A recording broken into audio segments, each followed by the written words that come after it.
Exwex créé en 2012, donc on n'est plus vraiment une start-up, on l'a jamais été, on est plutôt une TPE.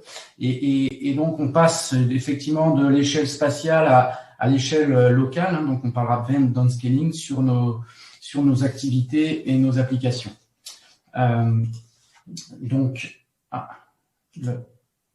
Voilà.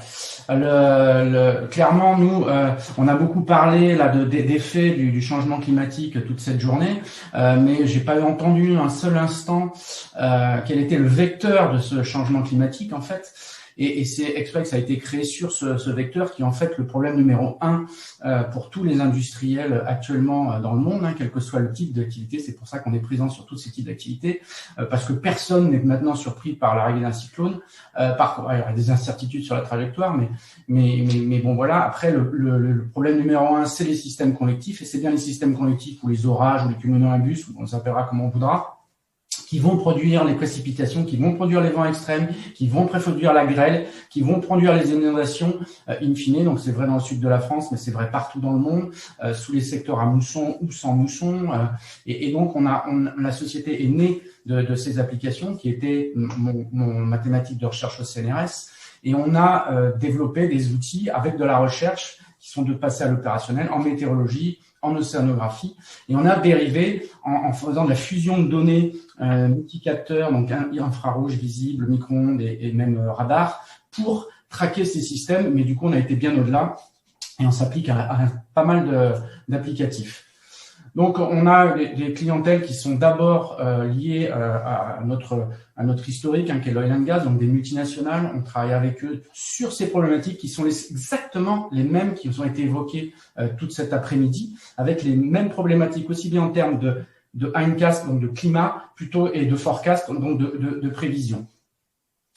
Alors nous, qu'est-ce qu'on va faire là pour ici? Eh ben c'est pour toutes ces problématiques et notamment pour ces systèmes convectifs, eh ben on va les suivre un par un dans le monde avec des satellites géostationnaires et des satellites à orbite basse, avec des méthodologies qui sont publiées dans des revues scientifiques, mais aussi des systèmes opérationnels qui permettent d'arriver chez le client, dans les logiciels des clients ou directement dans les avions, puisqu'on travaille beaucoup dans l'aviation et de plus en plus, où il y a ce même besoin d'éviter le crash Rio-Paris, par exemple, qui a commencé dans un système convectif, ou d'éviter des vents forts ou des précipitations trop importantes sur des déchargements pétroliers ou toutes ces choses.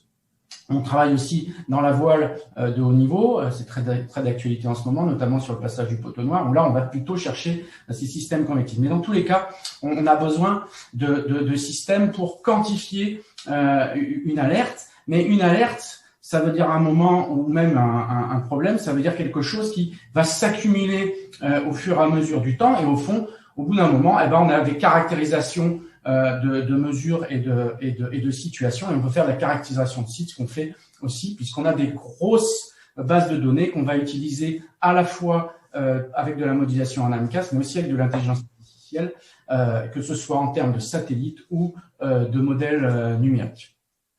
Et donc, une illustration de l'utilisation de satellites, c'est qu'on a des systèmes opérationnels à viser de nos clients qui sont capables de collecter des milliers d'images à la minute, et ça nous distingue beaucoup de ce qui se fait actuellement, puisqu'on a réussi à rentrer directement dans les technologies qui le permettent, et on peut traiter des dizaines de milliers d'images par mois, voire même par semaine pour nos clients, que ce soit faire du vent, de la vague, de la précipitation, du système convectif, de la détection de types de culture, qui sont des choses qui sont maintenant matures chez Exwex et qui sont vendues directement à nos clients avec des coûts. Et ça, c'est très important, parce que on en parle, mais autant le dire, c'est que c'est une contrainte très très forte.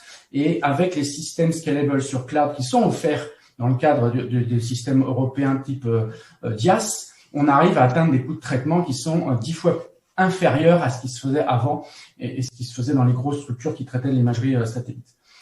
Donc, on a aussi des systèmes d'alerte. Donc là, on revient au temps présent, où là, on va monitorer à très haute résolution des territoires. Donc là, c'est un exemple sur la France.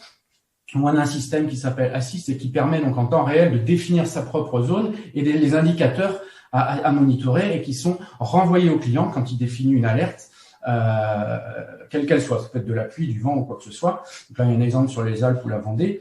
Et c'est ça, ce sont des systèmes complètement opérationnels avec des choses à très haute résolution. Donc on peut être au kilométrique ou de l'infrakilométrique avec je dirais, la précision et la validation qui va avec.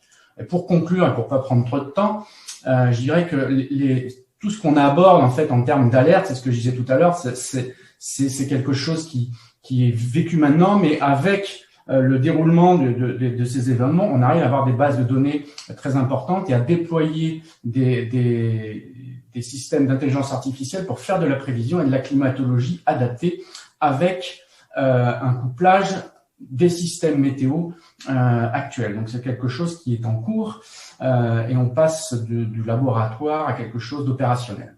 Voilà.